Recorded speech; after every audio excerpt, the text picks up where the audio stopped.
ആദ്യമായി പരിശുദ്ധ അമ്മയുടെ പ്രത്യക്ഷീകരണത്തിന് സാക്ഷികളാക്കി ഞങ്ങളെ മാറ്റിയതിന് പരിശുദ്ധ അമ്മയ്ക്കും തിരുക്കുമാരനും 1000 നന്ദി പറയുന്നു. ഞങ്ങൾ വർഷങ്ങളായിട്ട് മുംബൈയിലാണ് താമസിച്ചിരുന്നത്. എൻ്റെ പേര് ജെയിംസൺ, എൻ്റെ വൈഫിൻ്റെ പേര് ജിൻസി. 4 വർഷമായിട്ട് ഞങ്ങൾ അകന്നു കഴിയുകയായിരുന്നു. 2022 മാർച്ച് മാസം 18-ാം തീയതിയാണ് എൻ്റെ വൈഫ് എൻ്റെ അടുത്തുനിന്ന് പോയത്. ഒരു സുഖമില്ലാത്ത അവസ്ഥയിലാണ് പോകുന്നത്. അപ്പോൾ അതിനുശേഷം ഞാൻ വളരെയധികം പ്രാർത്ഥിക്കാൻ തുടങ്ങി. ഈശോയെ എൻ്റെ വൈഫിനെ തൊടണമേ എന്ന് പറഞ്ഞ് ഞാൻ പ്രാർത്ഥിക്കാൻ തുടങ്ങി. ഞാൻ പ്രാർത്ഥിച്ചിരുന്നൊരു പ്രാർത്ഥന, ഈശോയെ അങ്ങയുടെ പരിശുദ്ധ രക്തത്താൽ ജിൻസിയെ മുക്കണമേ, കഴുകണമേ, പരിശുദ്ധാത്മാവിനാൽ നിറയ്ക്കണമേ. അങ്ങനെ പല പ്രാവശ്യം ഞാൻ ആ പ്രാർത്ഥന ആവർത്തിച്ചുകൊണ്ടിരുന്നു. അപ്പോൾ എനിക്ക് ഒരു അനുഭവമുണ്ടായി, ജിൻസി ഈശോയുടെ തിരുരക്തത്തിൽ മുക്കപ്പെടുന്നതായിട്ട്. അങ്ങനെ 2 ദിവസം കഴിഞ്ഞപ്പോൾ എനിക്ക് വളരെ ശക്തമായൊരു ബോധ്യമുണ്ടായി, അടുത്ത ദിവസം എന്നെ വിളിക്കും.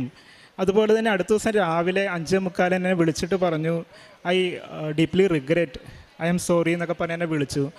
പക്ഷേ ഒരു ദിവസത്തിന് ശേഷം വീണ്ടും പഴയ അവസ്ഥയിലേക്ക് പോയി. അപ്പം ഞാൻ ഈശോനോട് ചോദിച്ചു, ഈശോ എന്താണ് അങ്ങ് പറഞ്ഞ പോലെ ഞാൻ പ്രാർത്ഥിച്ചല്ലോ, വീണ്ടും എന്താണ് ജിൻസി തിരിച്ചു പോയത്? അപ്പോൾ എനിക്കൊരു ഇൻസ്പിറേഷൻ ഉണ്ടായി. ഞാൻ ബൈബിൾ തുറന്നപ്പോൾ എനിക്ക് കിട്ടിയത് കാനായിലെ കല്യാണ വിരുന്നിൻ്റെ ഭാഗമാണ്.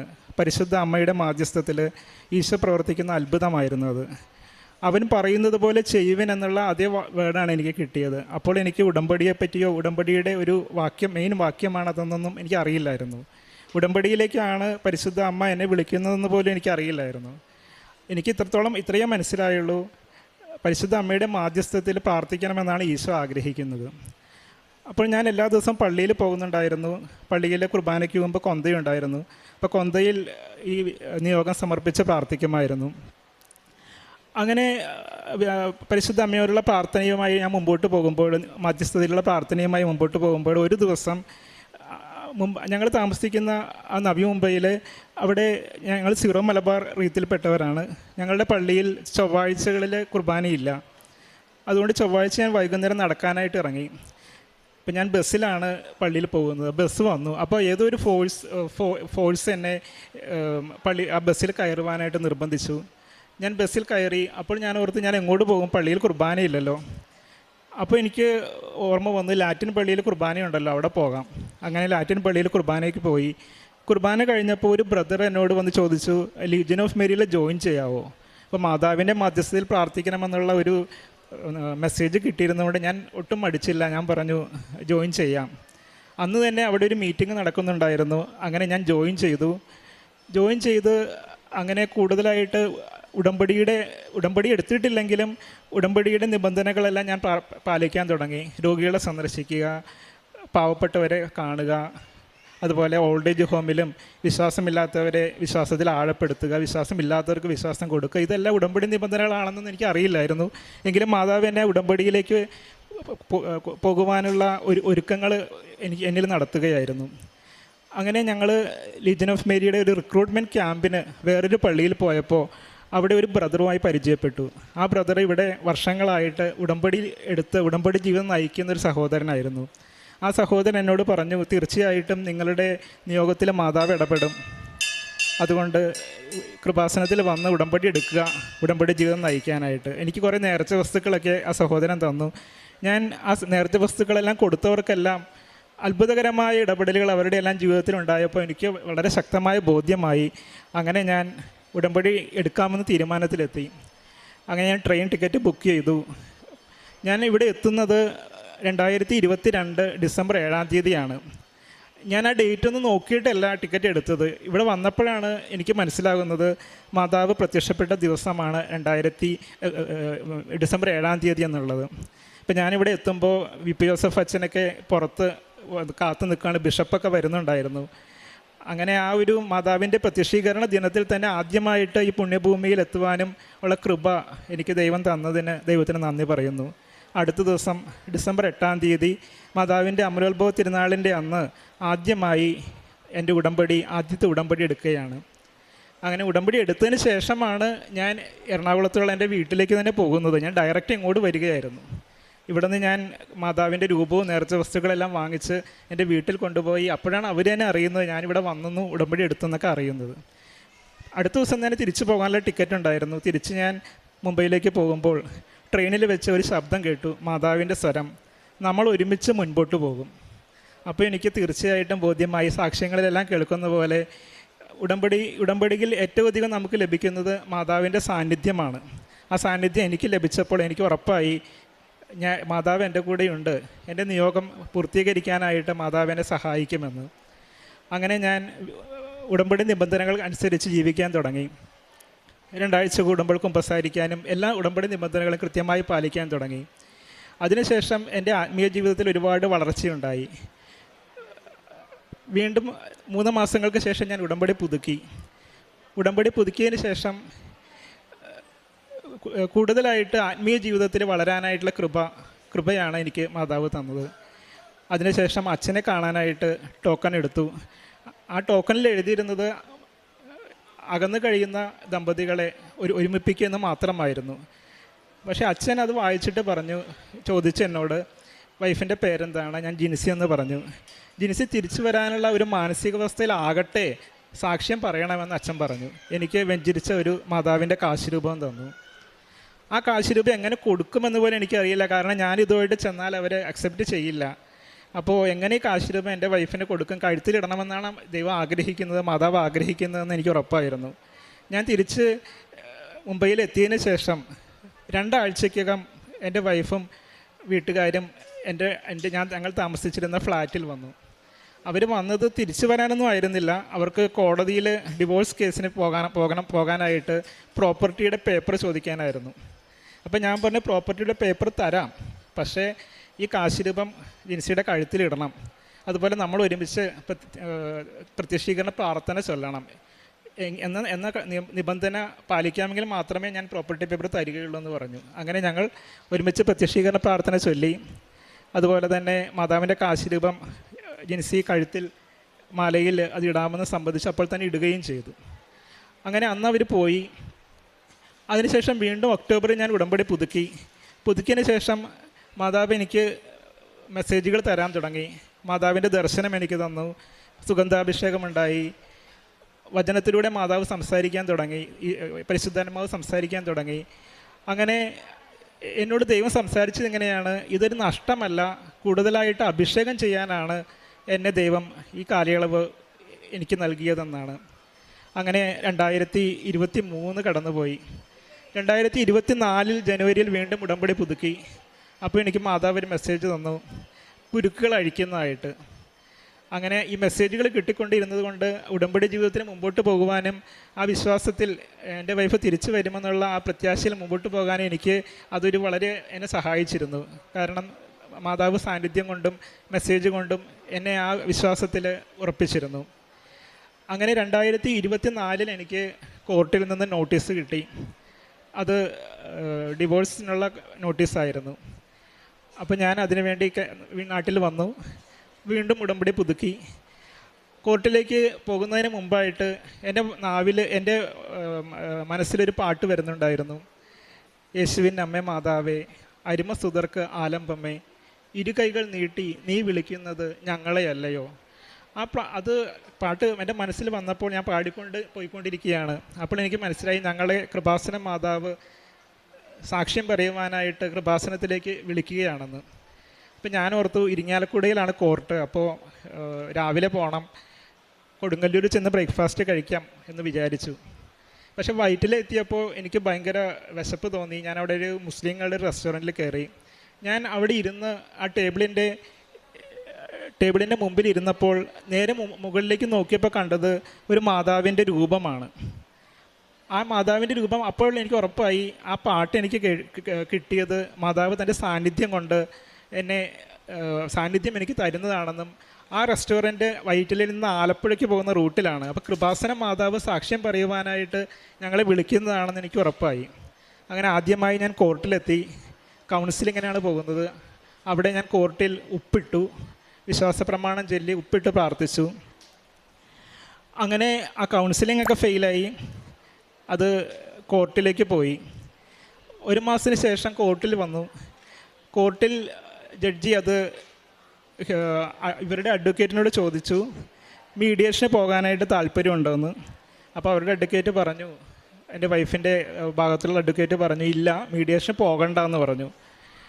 വീണ്ടും 1 മാസത്തിന് ശേഷം അത് ഹിയറിങ്ങിന് വെച്ചു. ആ ഹിയറിങ്ങിന് വരുമ്പോൾ ജഡ്ജി തന്നെ പറഞ്ഞു ഇത് മീഡിയേഷന് പോട്ടെ എന്ന് പറഞ്ഞ് ജഡ്ജിയുടെ ഭാഗത്തു നിന്ന് തന്നെ മീഡിയേഷന് പോകാനായിട്ടുള്ള ഒരു ഉത്തരവിട്ടു. അത് തീർച്ചയായിട്ടും മാതാവിൻ്റെ മാധ്യസ്ഥതയിൽ ഈശോ നൽകിയ അനുഗ്രഹമായിരുന്നു. കാരണം ഞാൻ ജഡ്ജി അത് പറയുന്നതിന് മുമ്പ് നന്മ നിറഞ്ഞ മറിയമേ എന്നുള്ള പ്രാർത്ഥന തുടർച്ചയായിട്ട് റിപ്പീറ്റ് ചെയ്തുകൊണ്ടിരിക്കുകയായിരുന്നു. കാരണം ഞാനൊരു ധ്യാനത്തിൽ അച്ഛൻ പറയുന്നുണ്ടായിരുന്നു, നമ്മൾ കണ്ടിന്യൂസ് ആയിട്ട് ഹെയിൽമേരി ചൊല്ലിക്കൊണ്ടിരുന്നാൽ എത്ര വലിയ കെട്ടും അഴിയുന്നുള്ള കാര്യം. അങ്ങനെ ആ അത്ഭുതകരമായിട്ട് അത് മീഡിയേഷന് പോയി. എങ്കിലും അതിലും അവിടെ ഒരു തീരുമാനം എടുക്കാൻ സാധിക്കാതെ പോവുകയായിരുന്നു മീഡിയേഷനിൽ. അപ്പോൾ ഫൈനലി ആ മീഡിയേറ്റർ അത് തന്നെ അതിലിടപെട്ടിട്ട് പറഞ്ഞു എങ്ങനെയെങ്കിലും നമ്മളിത് തിരിച്ച് കോർട്ടിലേക്ക് വിടരുത്, ഇത് മീഡിയേഷനിൽ തന്നെ മീഡിയേഷനിൽ ഒത്തുതീർപ്പാകണം. അപ്പോൾ അവർ തിരിച്ചു വിടാനൊന്നും റെഡിയല്ലായിരുന്നു ജിൻസിയുടെ പാരൻസ്. പക്ഷേ അവർ പറഞ്ഞു നമുക്കൊരു കാര്യം ചെയ്യാം, അവർ ഞങ്ങളുടെ ഫ്ലാറ്റിന് തന്നിട്ടുള്ള ഷെയർ ഉണ്ട്, അത് കൊടുക്കുകയാണെങ്കിൽ നമുക്കത് മ്യൂച്വൽ ഡിവോഴ്സായിട്ട് ആക്കാമെന്ന് പറഞ്ഞു. എനിക്ക് താല്പര്യമൊന്നും ഇല്ലെങ്കിലും എന്നെ നിർബന്ധിച്ച് അത് സൈൻ ചെയ്യിപ്പിക്കാനായിട്ടുള്ള രീതിയിൽ അവർ സൈൻ ചെയ്യിപ്പിച്ചു. അങ്ങനെ അത് കോടതിയിൽ പോകാതെ അത് ഒരു എഗ്രിമെൻറ്റിൽ തീർന്നു. അപ്പോൾ 10 മാസം എഗ്രിമെൻറ്റിൻ്റെ ടൈം കിട്ടുമായിരുന്നു. അപ്പോൾ അത് തന്നെ വലിയൊരു അനുഗ്രഹമായിരുന്നു. അല്ലെങ്കിൽ അത് കോടതിയിൽ പോയി കഴിഞ്ഞാൽ അത് എങ്ങനെയൊക്കെ ആകുമെന്ന് നമുക്ക് ഉറപ്പ് പറയാൻ പറ്റില്ല. അങ്ങനെ ആ മീഡിയേഷൻ എഗ്രിമെൻറ്റിൽ 10 മാസം സമയം കിട്ടി. അപ്പോൾ ഉടമ്പടി ജീവിതം കണ്ടിന്യൂ ചെയ്യാനായിട്ടുള്ള ഒരു 10 മാസം കൂടി എനിക്ക് കിട്ടിയത് എനിക്ക് ഭയങ്കര സന്തോഷമായി.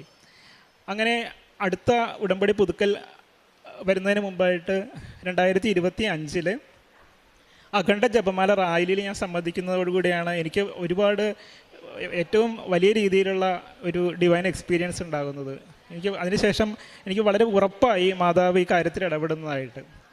അങ്ങനെ വീണ്ടും ഞാൻ ഉടമ്പടി പുതുക്കേണ്ട സമയമായി. ഉടമ്പടി പുതുക്കിയിട്ട് ഞാൻ തിരിച്ചു പോകുമ്പോൾ ഞാൻ എൻ്റെ വൈഫിൻ്റെ പാരൻസിൻ്റെ വീട് തൃശ്ശൂരാണ്. ട്രെയിൻ തൃശ്ശൂർ സ്റ്റേഷനിലൂടെ എടുക്കുമ്പോൾ ആകാശത്തേക്ക് നോക്കിയപ്പോൾ കാണുന്നത് നിറയെ ഗോവണികളാണ്.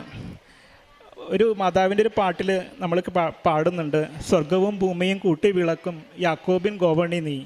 പരിശുദ്ധ അമ്മയുടെ സാന്നിധ്യം എന്നെ ഒരിക്കൽ കൂടി അറിയിക്കുന്നതായിരുന്നു. അതൊരു ദർശനത്തേക്കാൾ കൂടുതൽ ഉപരിയായിരുന്നു. കാരണം ട്രെയിൻ മുമ്പോട്ട് പോകുന്നതനുസരിച്ച് ആ ഗോവണികൾ പുറകോട്ട് പോകുന്നുണ്ടായിരുന്നു. അങ്ങനെ മാതാവിൻ്റെ സാന്നിധ്യം എനിക്ക് ഒരിക്കൽ കൂടി മാതാവ് ഉറപ്പ് തരികയായിരുന്നു.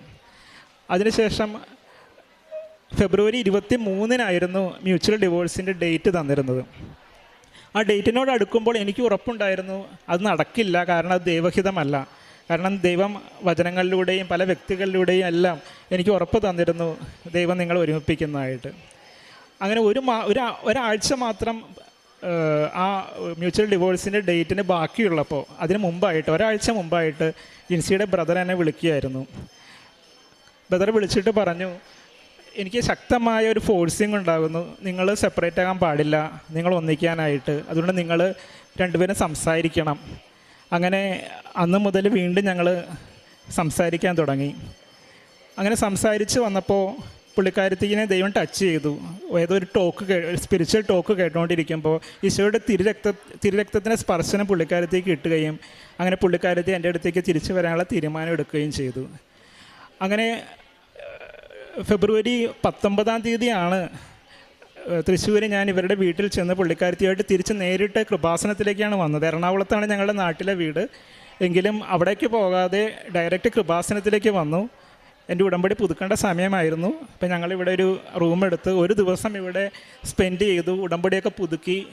അങ്ങനെ മാതാവിൻ്റെ ഒരു മാധ്യസ്ഥതയിൽ നടന്ന കാര്യത്തിന് നന്ദി പറയാനായിട്ട് ആദ്യമായി ഞങ്ങൾ ഇവിടെ എത്തി. ഞങ്ങൾ രണ്ടുപേരും കൂടി ഇവിടെ എത്തി. അങ്ങനെ മാതാവിനെ നന്ദി പറഞ്ഞു, ഈശോയ്ക്ക് നന്ദി പറഞ്ഞു.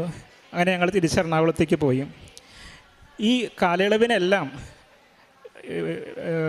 ജിൻസിക്കും എനിക്കും എല്ലാം സംരക്ഷണം നൽകിയത് മാതാവാണെന്ന് ഞങ്ങൾക്കറിയാം. ഈ ഉടമ്പടി ജീവിതമായിട്ട് മുമ്പോട്ട് പോകുമ്പോൾ ഉടമ്പടി പ്രവർത്തനങ്ങളെല്ലാം വളരെ കൃത്യമായിട്ട് പാലിക്കാനായിട്ട് ഞാൻ ശ്രദ്ധിച്ചിരുന്നു. പത്രം കൊടുക്കുന്ന കാര്യത്തിലാണെങ്കിൽ ഈ പത്രം കൊടുക്കുമ്പോൾ തന്നെ ഈ പത്രം ആർക്കൊക്കെയാണ് കൊടുക്കേണ്ടത്, ഏതെല്ലാം കരങ്ങളിലാണ് എത്തേണ്ടത്. അപ്പോൾ അവരോട് ഞാൻ ഉടമ്പടിയെപ്പറ്റി പറയും.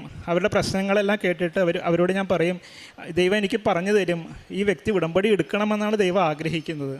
അങ്ങനെ ഉടമ്പടി എടുത്ത് മാതാവിൻ്റെ കാശ് രൂപം എല്ലാം കൊടുക്കും.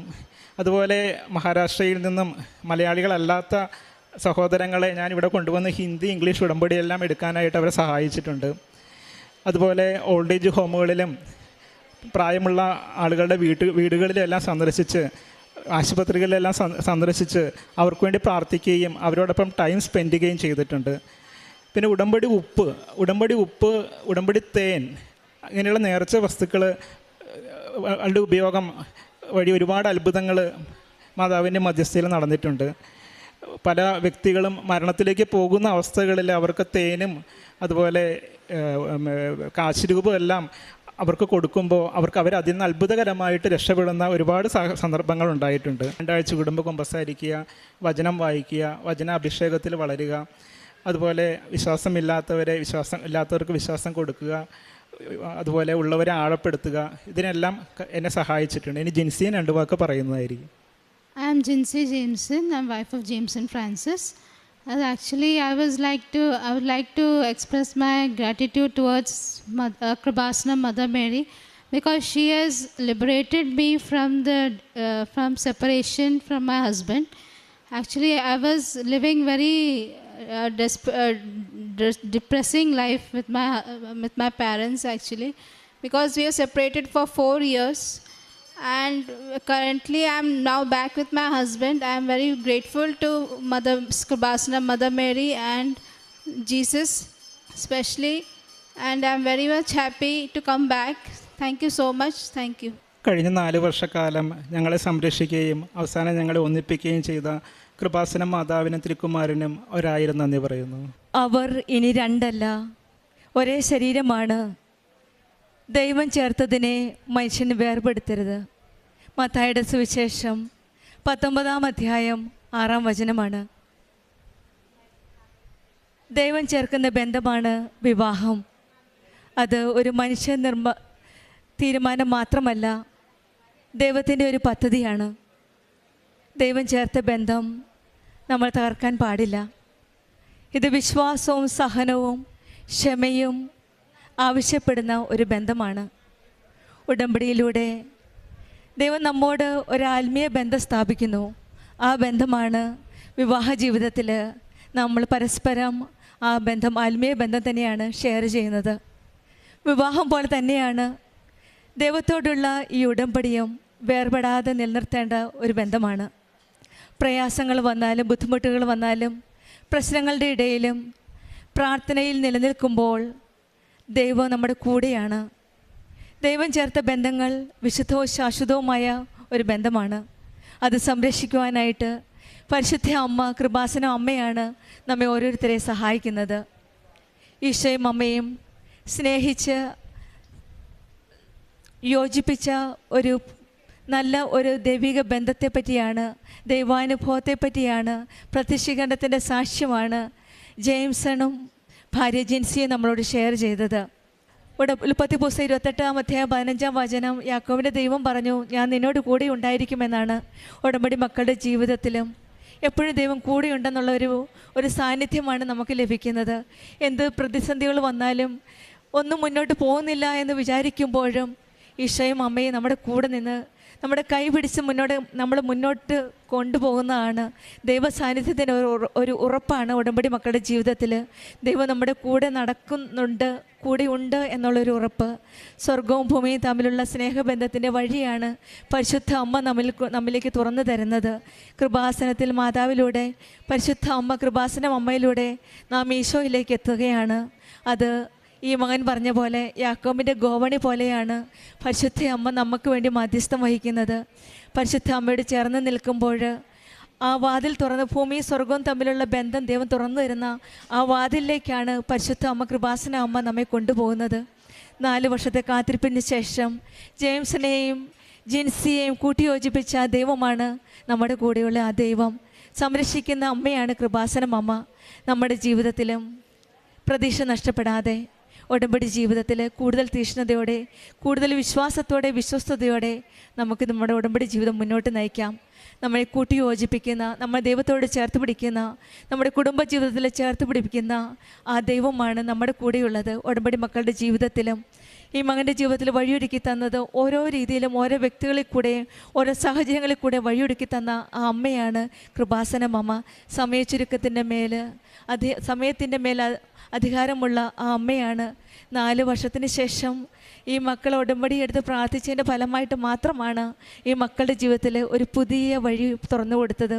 ഒരു പുതിയ ജീവിതമാണ് ഈ മക്കൾക്ക് പരിശുദ്ധ അമ്മയുടെ മധ്യസ്ഥതയിലൂടെ ലഭിച്ചത്. ഈ മക്കൾക്ക് കിട്ടിയ ഈ വലിയ അനുഗ്രഹങ്ങൾക്ക് നമ്മൾക്ക് കരങ്ങളടിച്ച് ദൈവത്തെ മഹത്വപ്പെടുത്താം. യേശുവേ നന്ദി, യേശുവേ സ്തുതി, ആവേ മരിയ. അത്യപൂർവ ദൈവാനുഭവങ്ങൾ ഇനി നിങ്ങൾക്കും സ്വന്തം. ഈ യൂട്യൂബ് ചാനൽ ഇതുവരെ